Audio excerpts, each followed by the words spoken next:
नमस्कार दोस्तों, सांकला कंस्ट्रक्शन में आपका स्वागत है। दोस्तों आज अपन बात करेंगे बिल्डिंग मटेरियल बिजनेस के बारे में। दोस्तों मैं आपको इसमें पूरी सारी जानकारी दूंगा A to Z कि आपको कितना इन्वेस्टमेंट लगेगा, कितना प्रॉफिट होगा, आपको बिजनेस कैसे रन करना है, आपको क्या क्या मटेरियल रखना पड़ेगा। तो इन सब चीज़ों के बारे में आपको जानकारी दूंगा और बिजनेस में क्या क्या गुण होने चाहिए, कैसे अपन को सावधानी रखनी चाहिए ताकि अपन प्रॉफिट कमा सके और अपन को कोई नुकसान ना हो। तो दोस्तों सबसे पहले मैं बात करूंगा एक्सपीरियंस की, यानी कि जो पहली चीज़ है इस बिज़नेस को शुरू करने के लिए, बिल्डिंग मटेरियल बिज़नेस को शुरू करने के लिए पहली जो चीज़ होती है वो आपको अनुभव मायने रखता है कि आपको अनुभव है कि नहीं इस चीज़ का। यानी कि आपको बिल्डिंग मटेरियल लाइन में कहीं ना कहीं आपको काम करना पड़ेगा। 1 साल कम से कम काम करना पड़ेगा और सीखना पड़ेगा, या फिर अपने दोस्त हो, रिलेटिव हो तो उनके पास जाकर बैठो और उनसे बातचीत करो कि किस प्रकार वो बिज़नेस करते हैं। बिल्डिंग मटेरियल बिजनेस को करने के लिए एक्सपीरियंस बहुत मायने रखता है। ठीक है दोस्तों, अगली बात करता हूँ मैं स्कोप। बिल्डिंग मटेरियल बिजनेस में बहुत स्कोप है क्योंकि हर व्यक्ति उसके जीवन में एक न एक मकान तो बनाता ही है। ठीक है, इसके अलावा कई काम चलते हैं, गवर्नमेंट वर्क चलते हैं, जैसे कि रोड वर्क हो गया और पुलिया हो गई, या फिर कुआं का वर्क हो गया। तो ये बहुत सारे गाँव में भी स्कीम निकालती है गवर्नमेंट, स्कूल वगैरह, भवन निर्माण वगैरह। तो इन सारी चीज़ों में सीमेंट की आवश्यकता पड़ती है, रेती, गिट्टी और सरिया की आवश्यकता निश्चित तौर पे पड़ती है। तो स्कोप काफ़ी अच्छा है और हर व्यक्ति उसके जीवन में एक न एक मकान ज़रूर बनाता है, तो इस कारण भी इसमें इस लाइन में स्कोप अच्छा है। दोस्तों अगली बात करता हूँ मैं डॉक्यूमेंटेशन की। तो दोस्तों डॉक्यूमेंट की बात करूँ तो आपको GST बनवाना पड़ेगा ताकि आप टैक्स भर सको, आपको और लीगल काम रहे कंपनी का। ठीक है, जिसके थ्रू GST के थ्रू आपको किसी भी कंपनी की रिटेलरशिप, डीलरशिप मिल जाएगी, जैसे सीमेंट होगी, सरिया हो गया। तो इन चीज़ों की अगर आपको डीलरशिप, रिटेलरशिप चाहिए कि बिल्डिंग मटेरियल बिजनेस के लिए, तो आपको GST बनवाना अनिवार्य रहेगा। इसके अलावा आपको आपके फर्म का नाम जो भी रखोगे, आपकी दुकान का नाम जो भी रखोगे, उस दुकान के नाम से, फर्म के नाम से बैंक अकाउंट खुलवाना पड़ेगा। ठीक है, इसके अलावा आपको स्टाम्प वगैरह, बिल बुक वगैरह छपवानी पड़ेगी ताकि आप बिल बना के किसी को भी, जो भी कस्टमर आपसे कुछ भी लेने आए, जो भी सामग्री ले आपसे, तो उसको आप बिल बना के दे दो। अगली बात करता हूँ बिल्डिंग मटेरियल में भी इन्वेस्टमेंट कितना करना पड़ेगा। दोस्तों इस बिज़नेस में जितना इन्वेस्टमेंट आप करोगे उतना कम पड़ेगा, लेकिन मिनिमम आप 4 से 5 लाख रुपए मान के चलिए। ठीक है, ये इतने लगा के अगर आप शुरुआत करोगे तो निश्चित तौर पे आपका बिजनेस चलेगा और आप सारी सामग्री इसके अंदर रख सकते हो। दोस्तों आप शुरू में क्या कर सकते हो कि या तो आप, अगर आपके पास 4 या 5 लाख रुपए नहीं है, तो किसी बड़े डीलर से, किसी बड़ी दुकान वाले से पहचान करके उससे के थ्रू आप दूसरी साइडों पे माल डलवाना और कमीशन बेस पे भी इसमें काम शुरू कर सकते हो।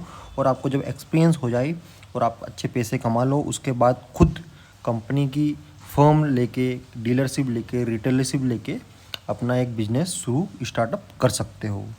ठीक है, तो दोस्तों बिल्डिंग मटेरियल अगर मैं सामग्री की बात करूं तो इसमें पेंट, पुट्टी, सैनिटरी आइटम आ जाते हैं, स्टील यानी कि सरिया वगैरह आ जाते हैं, रेती, गिट्टी, बजरी, सीमेंट, ये सारी चीज़ें आ जाती है बिल्डिंग मटेरियल में। ठीक है, कलर वगैरह जो भी रहता है, सारी चीज़ें आ जाती है। अब आपको इन सभी चीज़ों को कहाँ से क्या करना पड़ेगा, तो दोस्तों अगर मैं आपको बताऊं तो पेंट वगैरह के तो आपको डीलरशिप, रिटेलरशिप लेनी पड़ेगी, सीमेंट की भी लेनी पड़ेगी और स्टील, सरिया की भी लेनी पड़ेगी। अगर आप रिटेलरशिप, डीलरशिप नहीं ले पा रहे हो तो आप किसी बड़े व्यापारी से, होलसेल व्यापारी से संपर्क करके उसके थ्रू आपकी दुकान पर डलवा कर भी आप काम शुरू कर सकते हो।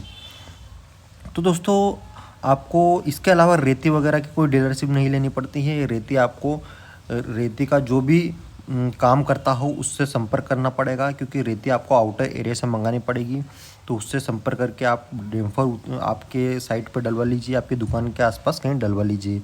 गिट्टी के लिए आपको क्रशर प्लांट आपके आसपास जहाँ पर भी है उससे बात कर लीजिए। ठीक है, तो इन सारी चीज़ों के लिए, जो भी ईंट वगैरह के लिए, ईंट के भट्टे वाले से बात करके उससे संपर्क कर लीजिए कि आपको कितने में देगा वो। तो ईंट में भी ईंट 1 रुपया बच सकता है आपको। और अगर मैं सीमेंट की बात करूं तो उसमें भी अच्छा खासा प्रॉफिट है। अब मैं बात करता हूं प्रॉफिट की। तो दोस्तों मैंने अभी आपको बताया कि जैसे सीमेंट में आप 10 से 15 रुपये पर बैग कमा सकते हो, ऊपर से कंपनी आपको भाड़ा देगी अलग से। ठीक है, तो इस प्रकार भी आप अच्छे से अच्छा खासा मुनाफा कमा सकते हो। सरे में पर केजी के हिसाब से 1 या 2 रुपये आराम से कमा सकते हो। ईंट की बात करूं तो 1 रुपया पर ईंट आप आराम से कमा सकते हो। किसी भी साइट पर अगर 5,000 ईंट लग रही तो आप 5,000 रुपये आराम से कमा सकते हो। रेत की बात करूँ मैं तो जो 45 से 48 टन का जो डम्पर आता है उस पर आप आराम से 2,500 से 3,000 रुपये पर डम्पर के हिसाब से कमा सकते हो। जो भी कस्टमर डलवाना चाहिए आपको पहले बात करनी पड़ेगी, ठीक है। इसके अलावा टाइल्स में अच्छा प्रॉफिट है और रेती गिट्टी ईंट का तो मैंने आपको बता ही दिया है। तो इन जैसे आप इस फील्ड में उतरोगे तो आपको धीरे धीरे नॉलेज होता जाएगा और आप निश्चित तौर पे एक अच्छे लेवल पर पहुंच जाओगे, ठीक है। तो इस प्रकार इसमें प्रॉफिट होता है। अगली बात करता हूं दोस्तों मैं मार्केटिंग की। अब आपने दुकान खोल ली, आपका बिजनेस धीरे धीरे चलने लग गया। अब मार्केटिंग कैसे करोगे? आपको कस्टमर से जाके मिलना पड़ेगा। इसमें की कस्टमर होता है कॉन्ट्रैक्टर यानी कि ठेकेदार, क्योंकि इस बिज़नेस में ठेकेदार बहुत मायने रखता है। तो ठेकेदार से जाके मिलिए, लेकिन हाँ आप शुरुआत में उधार मत करना। जब आपके पास अच्छा पेमेंट हो, पैसा हो, तब उधार कर सकते हो, लेकिन आप शुरू कर रहे हो बिज़नेस तो आप उधार मत करना बिल्कुल भी। अगर मेरी राय मानो तो आप उधार ही दोगे तो आप फंस जाओगे और आपका इंटरेस्ट ख़त्म होता जाएगा। आप कैश पेमेंट करो और कम में दो। भले आप शुरुआत में कम प्रॉफिट मार्जिन पर अपना काम करो, लेकिन कैश में करो, ठीक है। तो इस बात का आप अवश्य ध्यान रखें।